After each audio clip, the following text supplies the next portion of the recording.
kò tó nǹkan láti inú ilẹ̀ ẹlẹ̀ yóò gbé ọ lọ sínú ọ̀pọ̀lọpọ̀ lórúkọ Jésù. That widow obeyed the prophet. Ìyẹn ni pé ogbó náà ó gbọ́ràn sí wòlíì And lẹ́nu. her life changed. Ayé rẹ̀ sì yí padà. Listen to me. Gbọ́ ti èmi. By the grace of God, Nítorí ọ̀fẹ́ Ọlọ́run. after tonight, Lẹ́yìn alẹ́ yìí. after this special psalm on this special ground, Lẹ́yìn àkànṣe ó sáàmù lórí ilẹ̀ àkànṣe yìí. you will no longer Ìwọ live from hand to mouth.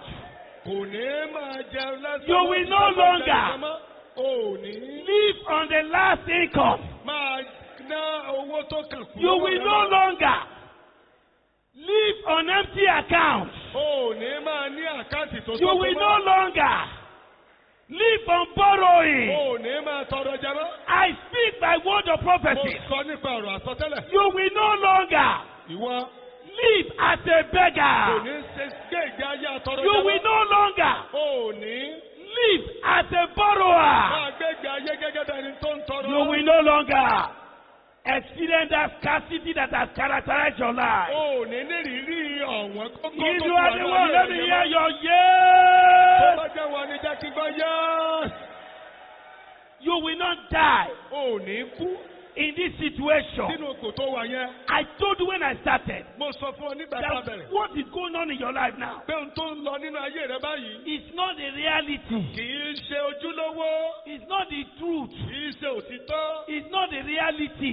kì í ṣe It òtítọ́. is the deception of the devil. Ẹ̀tẹ́ Sàtánì He ni. wants you to believe that you are defeated already. Ó fẹ́ kó o gbà pa ti ṣẹ́gun rẹ náà. You are no more going to get better. You are no more going to, experience breakthrough. You are finished. Ṣé ló ń tàn ọ́ wípé kò sọ́nà àbáyọ kankan fún ọmọ tí ó ti tán fún ọ? Want to believe you are hopeless. Ó fẹ́ kó o gbàgbọ́ pé kò sí ìrètí kankan fún ọ. I declare Gbọ́n mo kéde. your story will change. Ìtàn yóò yí padà. Your glory will Ògo come. rẹ yóò wá. Your breakthrough will appear. Àlùyọ rẹ yóò farahàn. We will celebrate Àwọn you. ṣàjọyọ̀ rẹ. Let me finish up.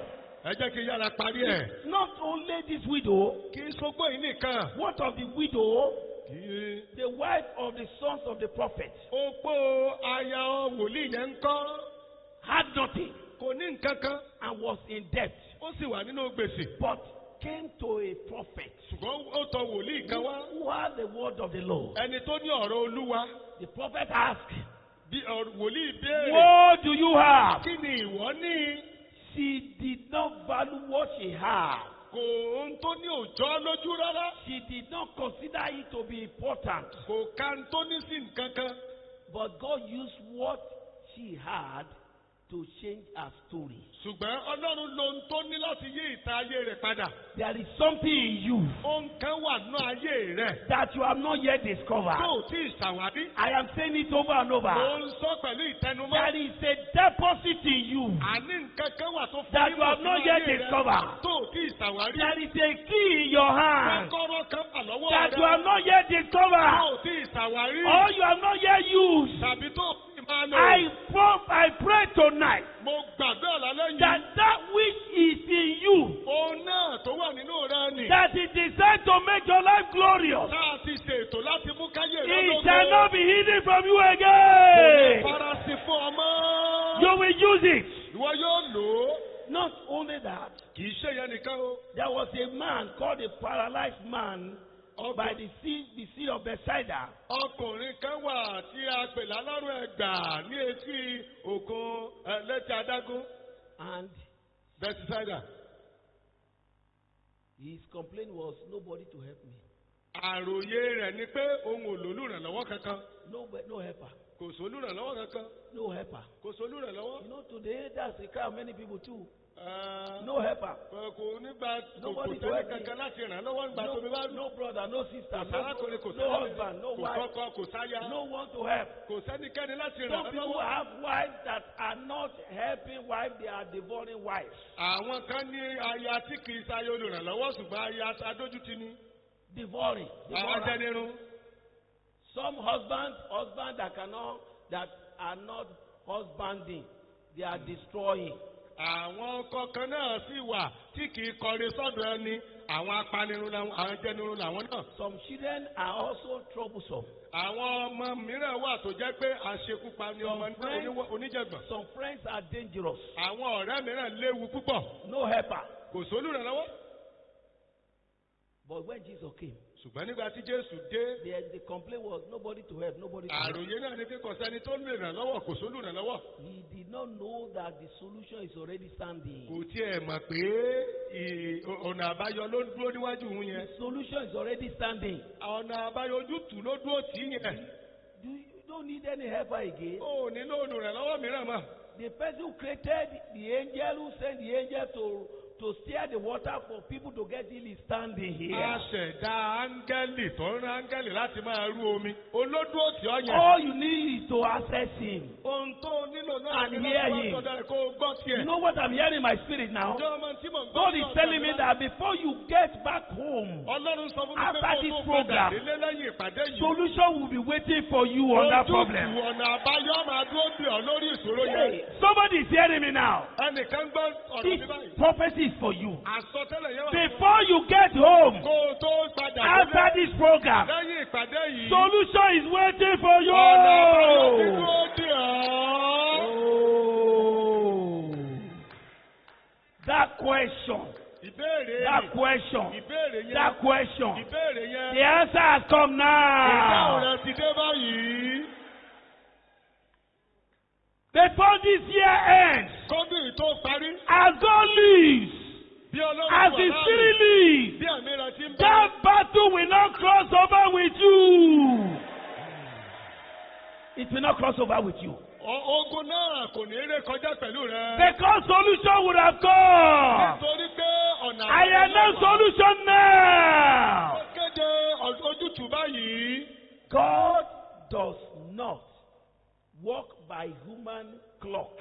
Ọlọ́run kì í wo aago ènìyàn ṣiṣẹ́. He walks by his own clock. aago tiẹ̀ ni máa ń wò ó When he ṣiṣẹ́. says it is time, nígbà tó bá sọ pé àkókò tó. that time is the set time. àkókò náà ni àkókò And when tá he a ti says yàn. yes, tó bá ti sọ pé that bẹ́ẹ̀ yes is the final yes. bẹ́ẹ̀ ni tó When he gbẹ̀yìn. says he has done it, tó bá sọ pé òun ti yí. nobody can change kò it. sẹ́ni tó lè yí padà. I announce to somebody tonight, kéde fún ẹnìkan. your lẹ́yìn. set time is àkókò now. táyà fún ọ ti dé.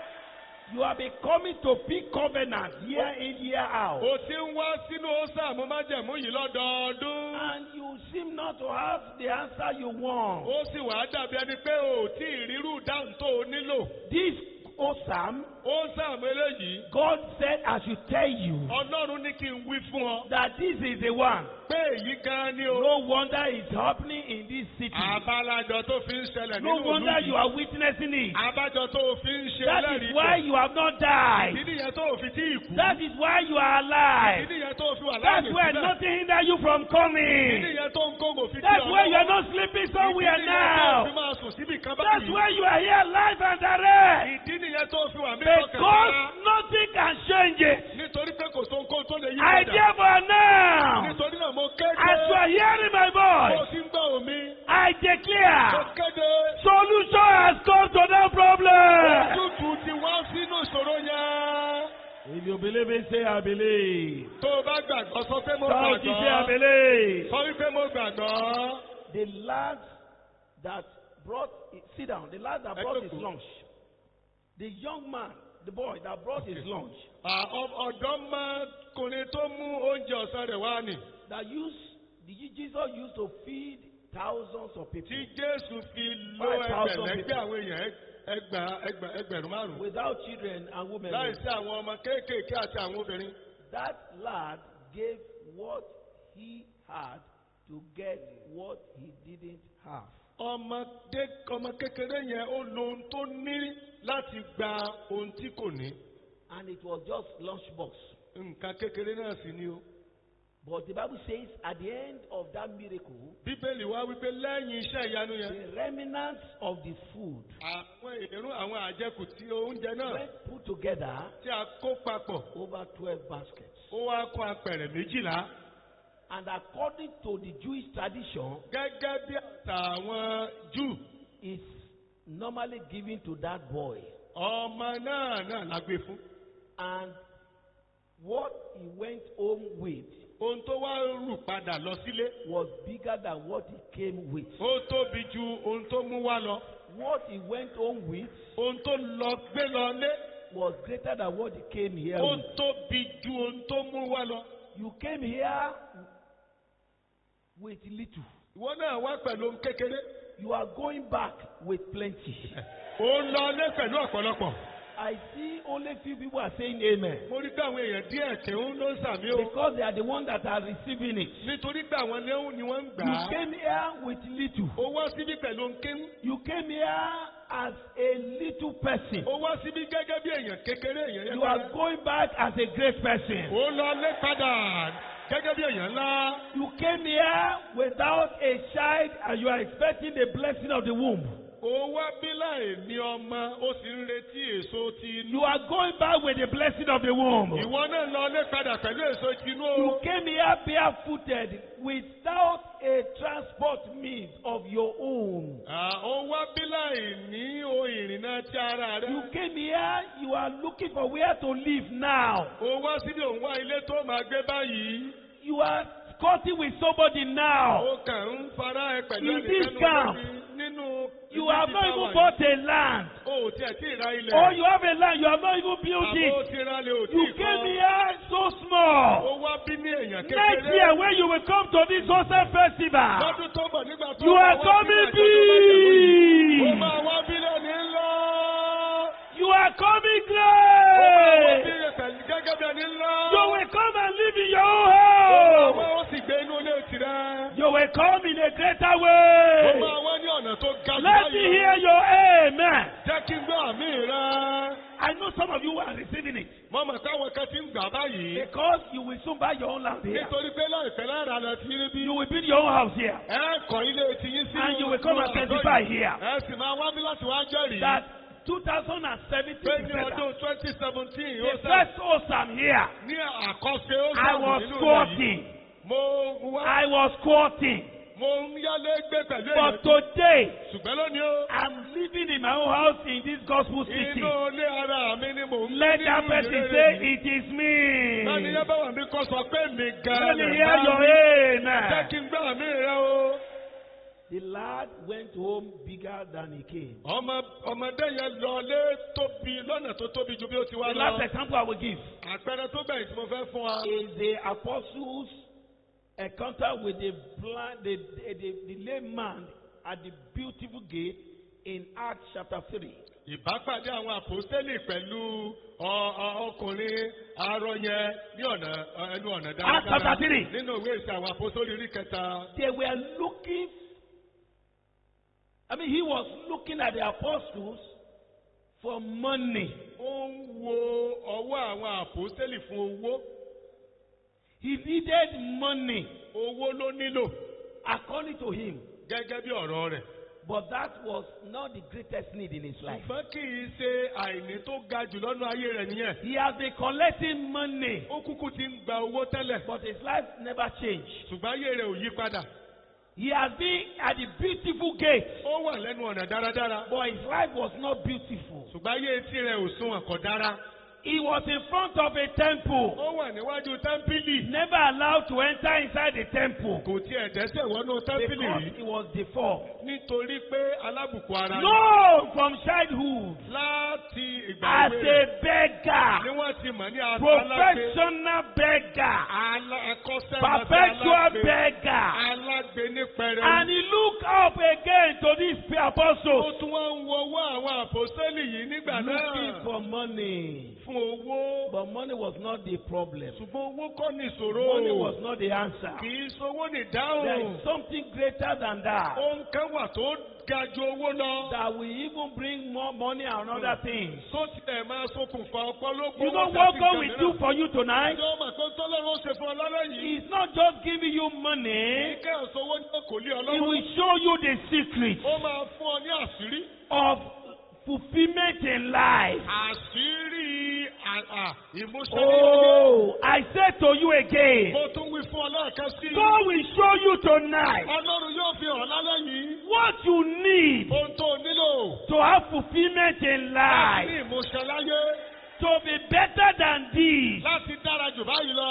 Money is just one aspect. Owó kan jẹ́ ọ̀kan nínú rẹ̀ ni. There are things that are bigger than money. Àwọn nǹkan mìíràn wà tó ga jù There are owó things lọ. that money cannot buy. Àwọn nǹkan mìíràn tilẹ̀ wà tí owó kò But lè rà. tonight, Ṣùgbọ́n lálẹ́ yìí, my God Ọlọ́run mi will look at your life yóò wo ayé rẹ. and give to you Yóò sì fún ọ. and show to you Yóò fi hàn fún that ọ. secret Àṣírí ni. that will make you to have what I call all-round blessing. Tó máa jẹ́ kí ọ̀nà lọlé pẹ̀lú ìbùkún lọ́nà gbogbo. All-round blessing. Ìbùkún lọ́nà gbogbo. You will receive it in the name Wọ́n of yóò gbà á ní Jesus. orúkọ Jésù. Peter told him, Pétérù sọ fún. silver and gold. Fàdákà tàbí wúrà. Unfortunately, you are looking for it, but we don't have. Ó máa ṣe o, ìyẹn ló ń wá. Ṣùgbọ́n àwa ò ní o. But what we have, Ṣùgbọ́n ohun tá a ní, we give to you. òun la ó fún ọ. Peter gave what he had. Pétérù fún ohun tí ó ní ohun tí ó ní. He knew what he had. Ó mọ ohun tó ní. He knew the power of what he had. Ó ní ó máa gbára ọ̀rọ̀ tó ní. And he used what he had. Ó sì lo ohun tó ní. And he brought what this young man did not have. Ó sì wá ṣokùnfò ohun tí ọkùnrin yìí You ò know ní. where God is taking your life to?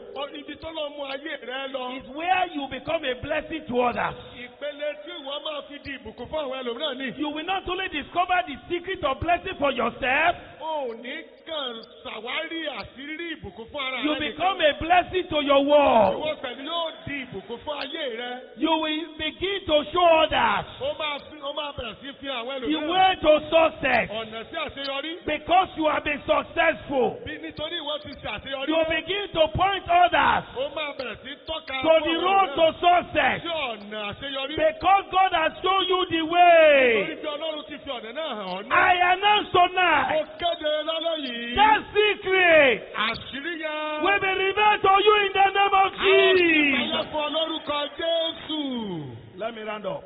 Ẹ jẹ́ kí n mú wá sí You òpin. know what happened? Ǹjẹ́ mo ohun tó ṣẹlẹ̀? Listen. Ẹ gbọ́. What happens Ohun tó ṣẹlẹ̀.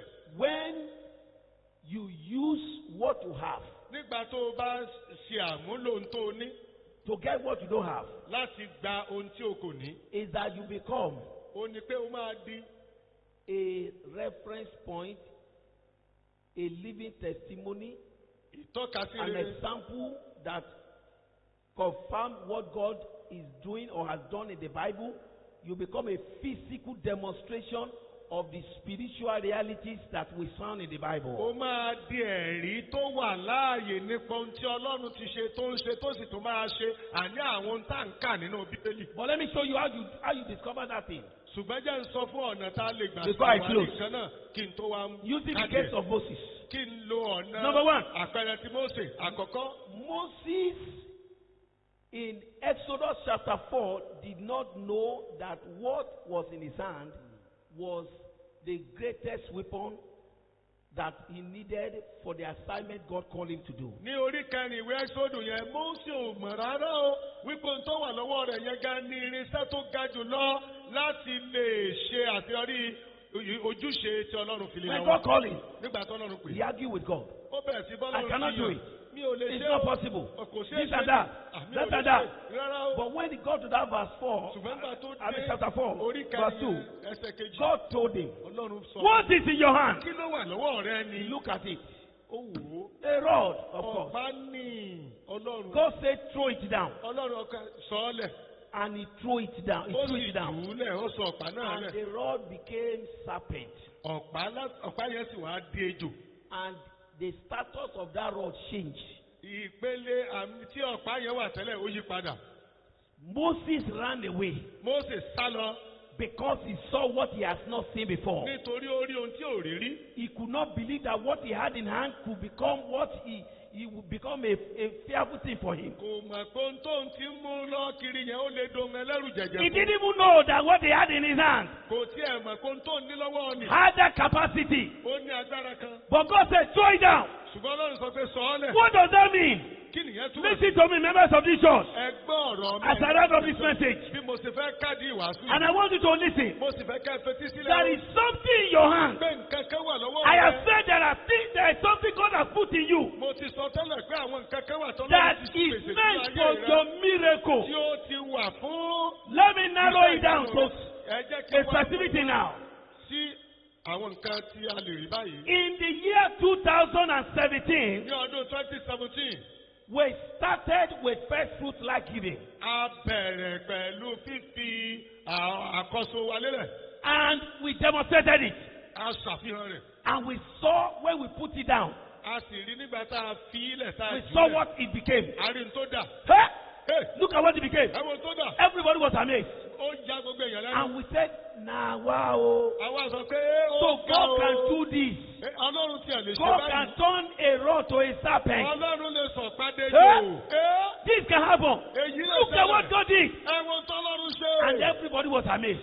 Ẹnu sì yà gbogbo. Nobody in government was not amazed. Kò sẹ́nikẹ́ni ní gọ́fọ́mìntì tẹnu From ọ̀yà the o. highest in government to the lowest, Láti ìpele tó ga jù lọ sí ètò ìrẹ̀lẹ̀ we jù. all marvel at what God did Gbogbo wa lẹnu yà sóhun tọ́lọ́run ṣe. by dropping that rod. Nípa fífi ọ̀pá And it became a serpent. ó sì wá déjò. And we saw there is power in it. Àwa rí pàgbára wà And nù rẹ̀. testimonies follow. Àwọn ẹ̀rí wa ń tẹ̀lé. And now, Báyìí o, we are doing it again àtúnwá ń ṣe é lẹ́ẹ̀kan. in January 2018. Nínú oṣù kìíní ọdún 2018. It's going to be Ó máa di a level greater than the first level. ìpele tó ga ju ti àkọ́kọ́ lọ. Some of you are hearing me now. Ẹ̀yin kan gbọ́ mi báyìí o. You are saying, Ẹ̀ ń wí pé I don't have. èmi ò ní. But I want to say to you, Ṣùgbọ́n mo máa sọ fún you ọ. have. O ní. You have. Àlọ́ o ní. You are not poor. O kì í ṣe All you need to do Ohun tó o ní láti is ṣe. to drop that rod, that little rod. O ní pé kó o jọ ọ̀pá yẹn kó o Is jù to ú drop lẹ̀. that lunch box.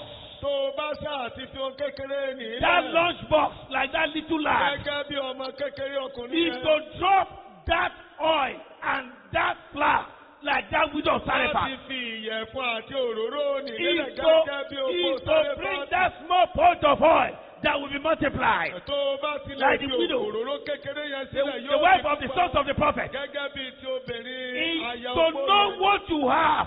Láti fi ohun tó o ní sílẹ̀. Know what you have. Mọ ohun tó o ní. And believe it. Kó o sì gbàgbọ́. And act on it. Kó o sì wá And drop it. lórí kó o fi lélẹ̀. And your rod will become a serpent. Ọ̀pá rẹ̀ yóò wá And dejò. that serpent will swallow the rod or the serpent of Pharaoh's magician. Ejò tí ẹ yóò bẹ̀ sí máa gbé àwọn ejò alálùpàyídà mi. And when he swallow it, Nígbà tó bá gbé mi tán. it will not vomit it Kò again. ní pọ̀ jáde mọ́ o. That will be the end of that serpent. Ó di gbére fún àwọn ejò yẹn. When you drop that rod, Nígbà tó bá fi ọ̀pá yẹn it will lélẹ̀. swallow poverty. Ó máa gbé òṣì mì. It will swallow lack. Ó máa gbé àìní mì. It will swallow unending affliction. Ó máa gbé ìjìyà ìnira tí ò lópin It will nìyí. swallow affliction. Ó máa gbé ìnira It will mì. swallow struggle. Ó máa gbé làálàá. And it will not vomit it again. Kò sì ní pọ̀ jáde But mọ́. it will be permanent. Ó wá máa di gbére. That rod in your hand Ọ̀pá tó wà lọ́wọ́ rẹ̀. is the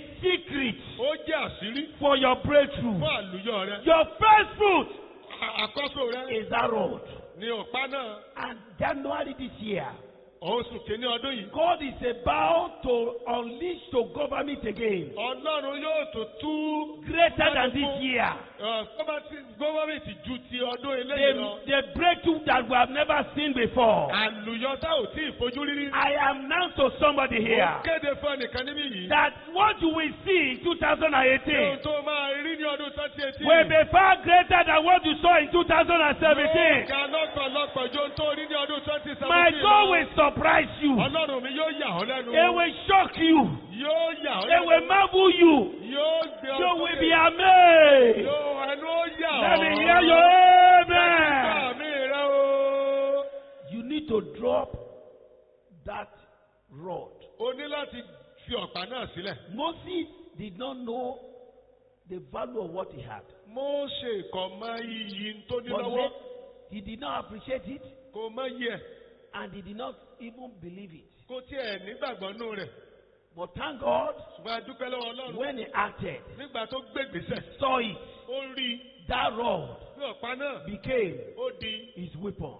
irinṣẹ́ fún. He turned Nile to blood. Ó yí odò náà He jẹ̀jẹ̀. used it to open the Red Sea. Ó lò ó láti pín òkun He níyà. used it to do many miracles. Ó lò ó láti ṣe ọ̀pọ̀lọpọ̀ iṣẹ́ ìyanu. God Almighty Ọlọ́run Olódùmarè. is calling us Ó ń pè wá in government nínú ìjọ gómìnà in 2018 ní ọdún 2018 to do the same. pé ká ṣe bákan Every náà. poor person in government, Olúkúlùkù ènìyàn tó jẹ́ òtòṣì níjọ gómìnà. God will change their level. Ọlọ́run yóò yí ipò tí wọ́n wà padà. I can't hear your amen. Yóò gbọ́ àmì rẹ o.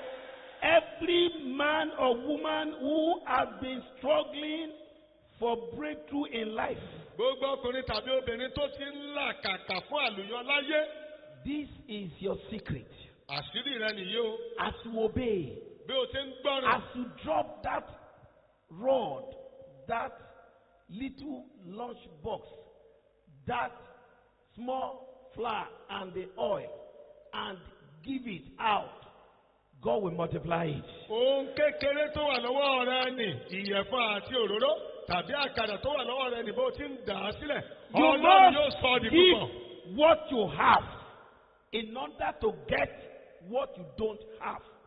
Ìwọ fi ohun tó O ní. gbúdọ̀. O gbọ́dọ̀ fi ohun tó ní sílẹ̀ láti gba ohun tó ní. You must use what you have O gbọ́dọ̀ ṣàmúlò to access what you don't have. ohun tó ní láti gba ohun tó kò ní. God wants you to use what you have Ọlọ́run to fẹ́ connect with what you need. kí o lo ohun tó ní láti sọ And pàtàkì as tó you nílò. do it, Bó o sì ti ń ṣe é, your life will not be the same again. ayé rẹ kò ní wà bákan náà mọ́. I want to lift up your hand Mo fẹ́ kó o gbé ọwọ́ rẹ sókè. and say after me, Kó o sọ tẹ̀lé mi. from tonight, Ṣé látàlẹ́ yìí lọ? I can't hear you. Ọmọ ẹ̀gbọ́n tiẹ̀. Ministers, lift up your hand Ẹ̀yin from ìránṣẹ́ tonight. Ẹgbẹ́ wọn yẹn sókè. While you lift up your hand, say from tonight. Kẹ̀wé pé látàlẹ́ yìí lọ. From tonight, Láti alẹ́ yìí lọ. I connect Mo wọnú. myself Mo sọ ara mi pọ̀. with what I have. Pẹ̀lú ohun tí mo ní. I connect Mo sọ myself ara mi pọ̀. with what I don't have. Pẹ̀lú ohun tí n kò ní. In the name of Jesus, Ní orúkọ Jésù. from tonight, Látàlẹ́ yìí lọ. I give Mo fi what I have ohun tí mo ní. to connect Lélẹ̀ láti with sọ. what I don't have. Pẹ̀lú ohun tí n kò ní. I declare Mo kéde. my heaven Ọ̀run mi. is open Ó ti ṣí. and my miracle Àti iṣẹ́ ìyanu mi. is delivered. Àti mo ti gbà In á. the name of Ní Jesus, orúkọ Jésù. let me hear your Láti amen. gbà mí rẹ o. Rise up on your feet. Dìde. In Dìde the dúró. year Ní 2018, ọdún 2018. God will change your financial status. Ọlọ́run yóò yí ìpele tó wà nípa ti ọrọ̀ ajé. But more than amen, Ṣùgbọ́n ojú owó lọ, ojú àmì lọ o. you need to drop what you have O nílò láti fi ohun tó o ní sílẹ̀ in order to get what you don't have. láti lè gba ohun tí o kò ní.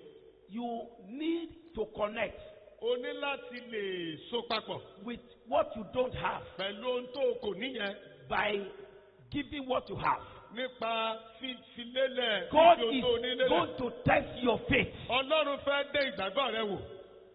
And if you will pass it, Tó o bá sì ti yege rẹ̀, your life will not be the same again. ayé rẹ ò ní rí bákan náà mọ́. If you will pass it, Tó o bá ti lè yege rẹ̀, you will no longer be the same again. ìwọ kò ní wà bákan náà mọ́. I believe, my God, Mo gba Ọlọ́run mi gbọ́ that there are many of you here, pé púpọ̀ yín níbí and those who are not here now, àti àwọn tí kò tẹ̀ sí níbí lọ́wọ́ whose yìí life tí ayé wọn in 2018 ní ọdún 2018 will be more glorious tí ó lógo jù than ní 2017. ọdún 2017 lọ. I believe those people are Ó here, gbà wọ́n pé àwọn yẹn wà ń bí. and they are answering me now. Wọ́n sì ń dá mi lóhùn báyìí. I say your 2018 Mo wí pé ọdún 2018 will be greater than 2017. ga ju ọdún 2017 lọ. Because as you do this, Nítorí pé bí a ti ń ṣe God yìí, will expose you Ọlọ́run to secrets. yóò sí tú àṣírí You will begin to discover àwọn àìní fún yín. the access you didn't have before. Àwọn ọ̀nà tí ẹ̀ tí ìmọ̀tẹ́lẹ̀ Ọlọ́run yóò máa sí payá fún yín. We want to pray now. A fẹ́ gbàdúrà báyìí. There was a story Ìtàn kan wà. of a family in Texas, in America. Ìdílé kan ní Texas ní ilẹ̀ Amẹ́ríkà. This poor family Ìdílé yìí tòsí. had nothing wọn ò tiẹ̀ ní nǹkan kan except the house they bought. ju ilé tí wọ́n rà lọ. Let me tell you this. Jẹ́ kí n sọ èyí fún ọ. Many of you Ọ̀pọ̀lọpọ̀ inú yín. don't know that the houses people buy in America, they buy it and they use their lifetime to pay for it. Ọ̀pọ̀ yín lẹ ò mọ̀ pé ilé tí àwọn èèyàn rà ní Amẹ́ríkà wọ́n ń rà á pẹ̀ wọ́n sì ń fi 30 years. wọ́n san gbèsè rẹ̀ ní. Mortgage. Ló- 35 lọ́dọọdún. years. Some, all the lifetime of work is to pay mortgage. Gbogbo ọdún tí a fi ṣiṣẹ́ ni a fi ń san gbèsè. So at the lẹ́sẹ̀. end, when they retire, most of the people, the only asset they have is the house. Lẹ́yìn tí wọ́n bá tún wá fẹ̀yìntì púpọ̀ wọn, ohun ìní tí wọ́n ní náà ní ilé yẹn. So this family Ìdílé yìí, bought this house wọ́n ra ilé yìí, close to their retirement. wọ́n sì ti súnmọ́ bèbè àti fẹ̀yìntì. And they have not finished paying mortgage. Wọ́n ò sì wá, They have not finished paying wọ́n ò mortgage. tí ì parí owó The tí wọ́n person san. that sold the house Ẹni tó ta ilé náà, got disappointed, got angry, did not like the house. inú bí He just sold it. òun ó kàn Sold sáà. it so cheap. Ó tà á ní ọ̀pọ̀ And this kọ̀yọ̀kú. poor family bought it. Àwọn ìdílé tí ó tálákà. But according to the story, Ṣùgbọ́n gẹ́gẹ́ bí ìtàn yìí ti lọ, this poor family ìdílé tó tòsí yìí, have been under a prophetic utterance by a man of God who spoke to their life that said that the later part of their life will be more glorious than their beginning. àwọn ilé Ọlọ́run kan ti sọ àsọtẹ́lẹ̀ sínú ayé wọn pé ìgbẹ̀yìn ayé wọn yóò lógo ju ìbẹ̀rẹ̀ rẹ̀ So lọ. when they bought this house, Nígbà tí they wọ́n ra ilé didn't yìí, know wọn ò mọ̀. that they were sitting on oil. Wọn ò mọ̀ pé orí epo ni wọ́n jókòó lé. The house Ilé tí wọ́n rà with the compound pẹ̀lú àyíká rẹ̀. had oil. Epo wà lábẹ́ ẹ̀. And Texas in US is a state that has, that's apart from California, that's where there are most oil. The land, the state that Texas yàtọ̀ fún California ló sì ní epo púpọ̀ ní And ilẹ̀ when- Amẹ́ríkà. they discover Nígbà tí wọ́n ṣàwárí that there was oil, pé epo wà níbẹ̀, their level changed. ìpele wọn yí padà. The person, go ahead and celebrate. Go ahead. Ọyẹ Because pàtẹ́wọ́ bẹ́ẹ̀ bá fẹ́ fà. you too will discover. You too will discover. Ìwọ pẹ̀lú ó ṣàwárí. The person that sold the house, Ẹni tó ta ní when he had, nígbà tó gbọ́, he wanted to come back to buy it back. ó fẹ́ padà wá rà á padà. No. Kò ṣeé ṣe mọ́. The family said no. Ìdílé yẹn ní We are rárá. not selling it. Àtàlẹ́ wa mọ́ o. This is a fulfillment of prophecy. Èyí ni ìmúṣẹ àsọtẹ́lẹ̀ náà. And that was their breakthrough in life. Àlùyọ wọn láyé sì nìyẹn. Their generation, their children, Ìran wọn, grandchildren, àwọn great ọmọ grandchildren ọmọ. will continue to get payment from the, is it royalty or whatever, from the government Wọ́n á for bẹ̀rẹ̀ sí years máa to gba come. owó lọ́dọ̀ ìjọba lórí ilẹ̀ And yẹn. they became so rich. Wọ́n wá di ọlọ́rọ̀ tabua. And the issue was not paying the mortgage. The issue is, they have more money to pay, to buy, to do.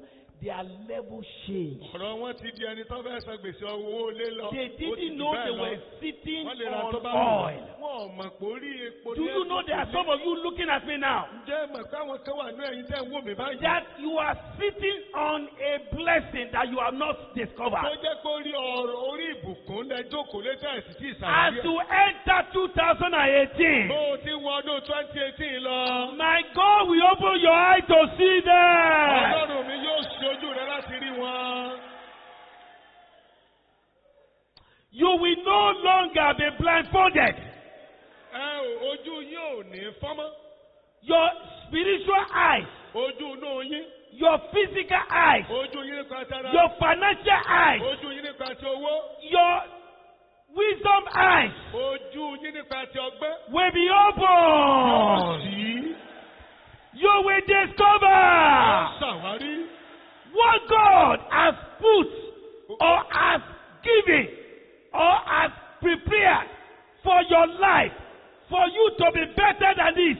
You will discover it in the name of Jesus. Ohun tí Ọlọ́run ti pèsè tó ti ṣẹ̀dá tó ti fi fún ọ fún àlùyọ ayé rẹ, ìwọ yóò ṣàwárí rẹ̀ lórúkọ Jésù. What you have been looking for Ohun tó ti ń wá for kiri years, fún ọ̀pọ̀lọpọ̀ ọdún this year, lọ́dún yìí. as a cross, Bá a ti ń ré the Lord will deliver it to your hand. Yóò gbé e lé ọ lọ́wọ́. What you have been fasting for, Ohun tó ti Pray. fẹ́ fún tó ti ń Asking. gbàdúrà fún tó ti ń béèrè. and pleading, Tó sì ti ń ṣìpẹ̀. begging, Tó ti ń tọrọ. my God will give you Ọlọ́run freely. yóò gbélé ọ lọ́wọ́. But the secret Ṣùgbọ́n àṣírí.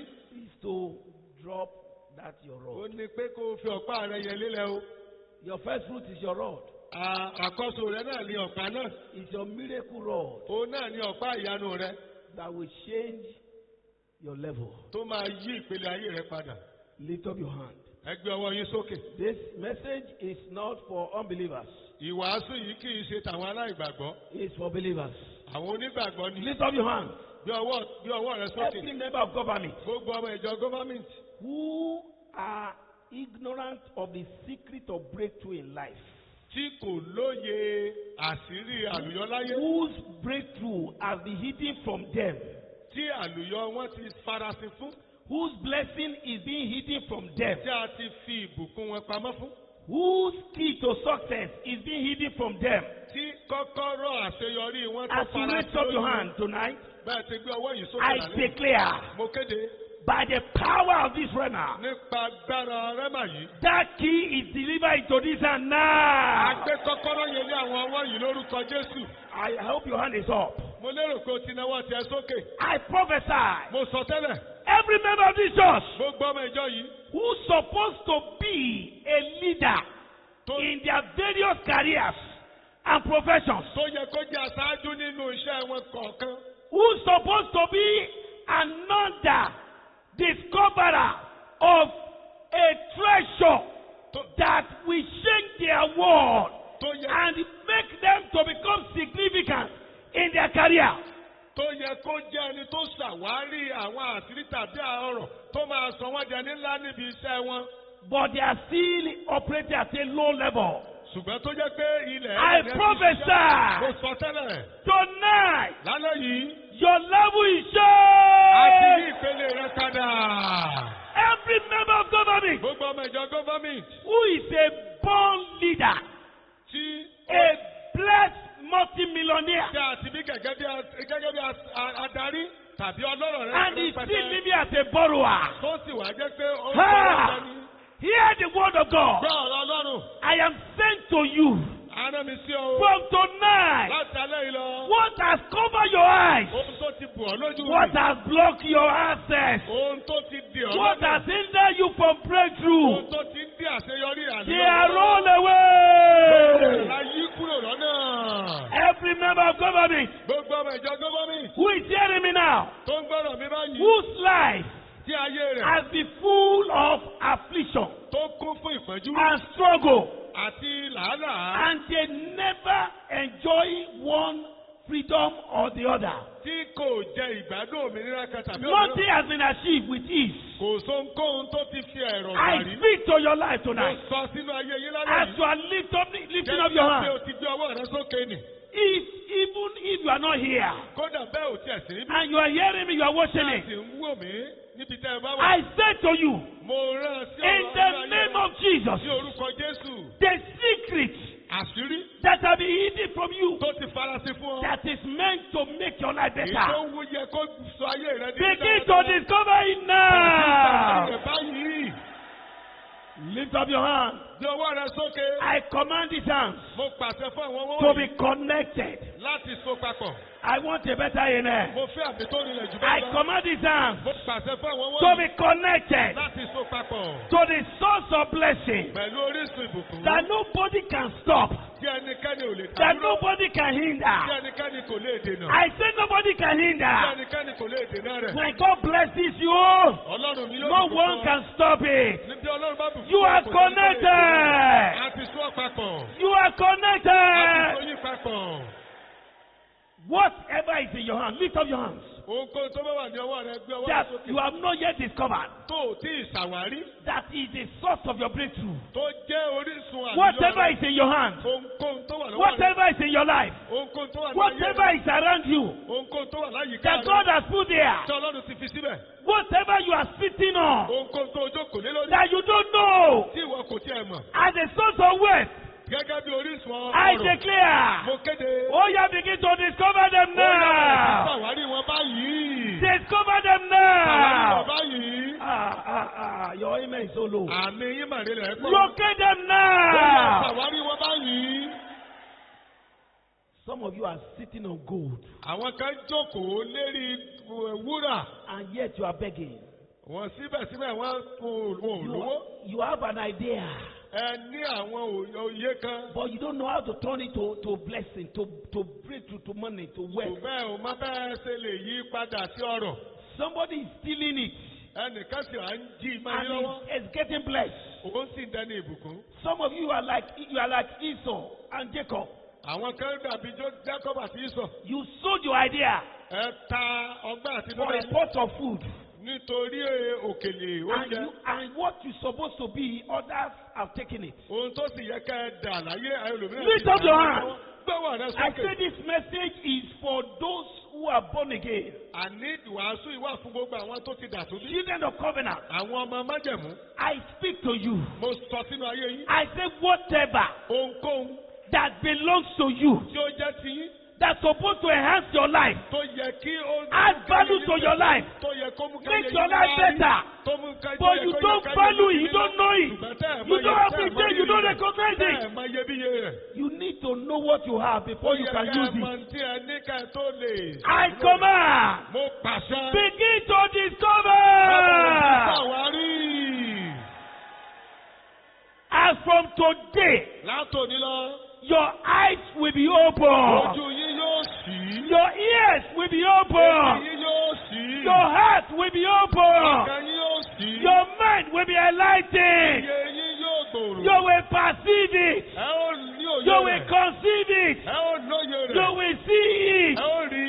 you will receive it, Ẹ ó gbà á. you will believe it, Ẹ ó gbà á gbọ́. and you will possess Ẹ it. ó sì rí gbà. You will possess Ẹ it. ó sì rí gbà. From today, Látòní lọ. everything that God has put in your hand Ohun wọn nìtí Ọlọ́run ti fi lé yín lọ́wọ́. that has not been utilized, Ṣé a kò tí ì ṣàmúlò? that has not been Ṣé maximized, a kò tí ì sọ di nílá? I speak to you. Mo sọ sínú ayé yín. Receive the ability. Ẹgbẹ́ agbára. I say receive the ability. Ẹgbẹ́ agbára. Receive the wherewithal. Ẹgbẹ́ ọgbọ́n. Receive what he says. Ẹgbẹ́ ohun tó máa gbà. Oh yes, take Ó yẹ it. gbà á. Take it now. Ẹgbà báyìí. Ministers, take it. Ó yẹ gbà á. Choir, take Ẹgbẹ́ it. akọni ẹgbà á. Yín rẹ̀ Members, sọ́nà take ẹgbà á. it. Ẹ̀yin ọmọ ìjọ ẹgbà á. As you leave this place, Bẹ́ẹ̀ bá ti ń kó níbí. you are stepping Ẹ ń lọ into that level sínú ìpele nì of breakthrough tí àlùyọ that will usher you into 2018. tó máa mú yín lọ ọdún 2018. As you leave this place, you are connected Aṣọ yín papọ̀ into that access sínú ọ̀nà àlùyọ yẹn of blessing tí ìbùkún that will have no limitation. tí ò ní ní ìdíwọ́ As you mọ́. leave this place, Bẹ́ẹ̀ tí ń kó níbí. you will obey Ẹ ó gbọ́ náà. the command of the leaders Àṣẹ àwọn aṣíwájú to drop your rod láti fi ọ̀pá yín for lẹ̀ a miracle to take place. fún iṣẹ́ ìyanu láti ṣẹlẹ̀. You will not disobey it. Ẹ ò ní sá ìgbọràn rẹ̀. In the name of Jesus, Orúkọ Jésù. every government that will obey it Gbogbo ọmọ ìjọ gọ́fọ́mì tó máa by gbọ́ràn giving sí their first fruit like offering nípa fífi ọrẹ to àkóso take nílẹ̀ what they don't have, láti gbọ́ ohun tí wọn kò ní. you will experience breakthrough. Ìrírí àlùyọ. God will marvel you. Ọlọ́run yóò yà yín God lẹ́nu. will surprise you. Ọlọ́run yóò yà yín God lẹ́nu. will surprise you. Ọlọ́run yóò yà yín Your lẹ́nu. life will take a new dimension, Ayé yín yóò and we shall celebrate you. A ó sì ṣàjọyọ̀ Let me yín. hear a three powerful Ẹ amen. jẹ́ Want kí to n gbọ́ ní ìpele go? mẹ́ta. Amen. Amen. Amen. From now, go Ẹ máa lọ. and use what you have Kí ẹ sì lo ohun tí ẹ ní to get what you don't have, láti gba ohun tí ẹ kò ní. and you will never lack in life Ẹ again. ò sì ní wá tòsí mọ́ láyé. God bless you. Olúwa bùkún yín.